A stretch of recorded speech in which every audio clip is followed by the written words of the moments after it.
809-8640. That's 800-809-8640. Experience the pellet difference for yourself. Call for your free consultation now. 800-809-8640. That's 800-809-8640.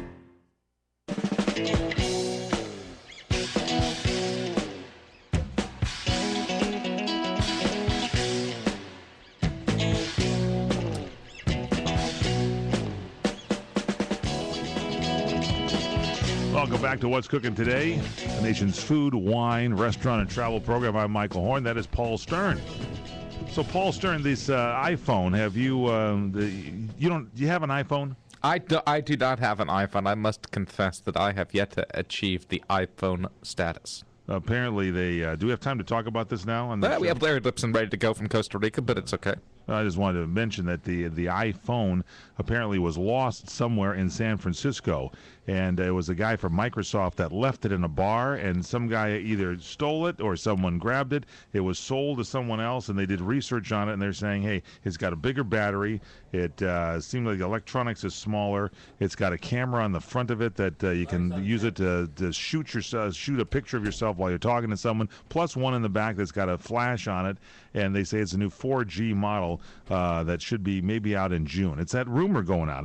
We talked yesterday on this show about it. The same rumor goes out with everybody. There may be a change coming up in June, and maybe other providers will also offer the iPhone technology. So we will just have to wait and see.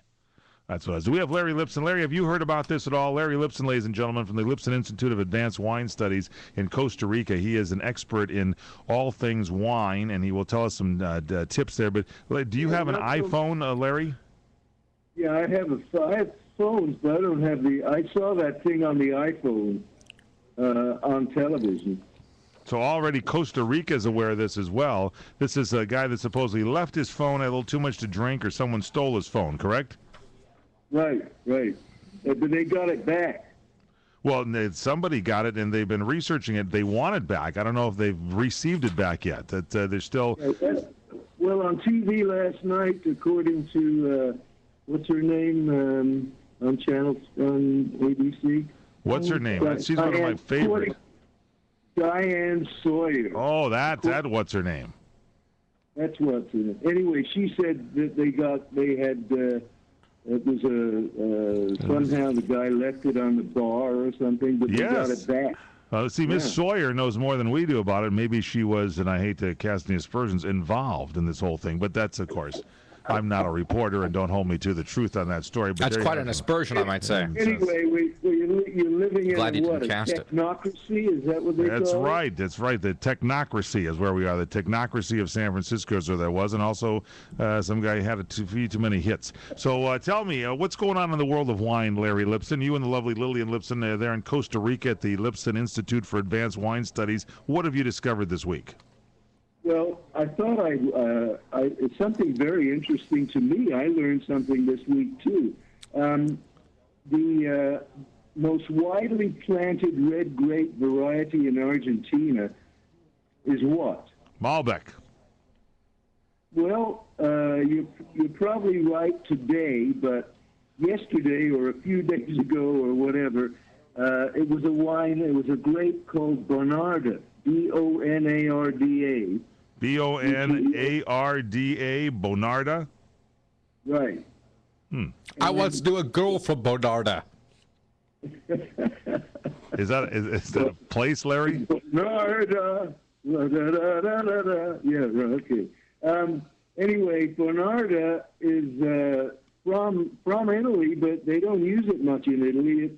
There's two Bonarda grapes in Italy. And in the Argentine, they don't know whether it's one or the other. They have arguments about it. So wait a second. This is a varietal of grape called Bonarda, and you're saying they don't use it in Italy, but it is an Italian varietal. Is that correct? They do. They use it a little bit in Italy, but mostly to blend. And but in the Argentine, it became the most widely planted grape. And why? Why? Because it has a certain fruitiness to it. It's got good quality as far as acid, and it's one of those grapes like a Petit Syrah Zinfandel, whatever, that kind of grape. It grows well there, and they just used it a lot in Argentina. And I didn't know anything about it until I bought a bottle of Alamos Bonarda 2008 from the Catena, C-A-T-E-N-A, or Catena families of wines, which is like 100-year-old winery very enthusiastic in the Mendoza area of Argentina. Wow, so what you're saying then is it's the varietal is called Bonarda. It's an Italian varietal. It's not used as much in Italy. Apparently, this varietal found its way to Argentina. The Argentinians planted this, and they now not only use it for blending, but you bought some wine that is close to being 100% Bonarda, correct? Correct. And I liked it. I thought it was a very pleasant red wine with a certain amount of intensity, fruitiness to it. It tends to be a little hot although it's not high in alcohol. It tends to be a little hot at the beginning, but it's very good with spicy food, which is what we eat a lot of here. Now is this a red wine or a white wine? Red. All right, so it's a very red wine. The taste profile on this, you're saying fruity. Can you give us a little more of the taste profile? Yeah, the tannins are probably a little high on it because that's what I think you get this hotness from in the initial taste. But it does have it's very similar in a way to Zinfandel and Petit Syrah, but not quite as intense. Interesting. So you get that grapiness, but it doesn't blow you away, Now, how did you find this when we've looked around for this? I mean, I don't believe I've seen a bottle of the varietal Bonarda, B-O-N-A-R-D-A, in this country. Not saying that it isn't there, but I mean, is this hard to find? Yeah, it probably is. There is some in the States, and it's probably this particular one, Alamos, because I looked up and somebody did a thing on the 03 Alamos Bonarda, priced at $11 from Argentina. This one is the 08. Wow. And it cost me about $14 here. And what's the name of the vineyard again? Alamos? How do you spell that? That's the sort of the name of the wine, A-L-A-M-O-S. But it's from Catena group of wines. That's an old winery in Argentina, in Mendoza. Interesting. All right. So, and it is used for blending, but you're saying that this winery now, this Catena, produces this under, it's called Alamos, and it's a Bonarda. Yeah, and if you're interested in wines from around the world, this would be one that you could sort of fool your friends with, Did the lovely Lillian Lipson enjoy it as well? Yes, she did. In fact, she made a pasta dish with vegetables that I think you got it from Rachel Ray.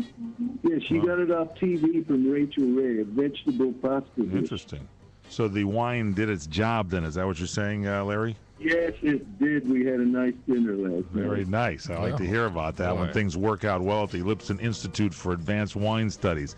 Again, the varietal is Bonarda, B-O-N-A-R-D-A. It's the Alamos. And what is the name of the winery on the label there again, Larry? Catena.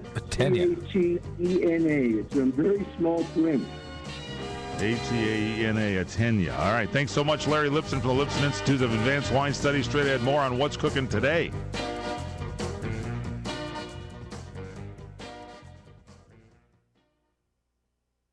Times are tough. High car repair bills are getting more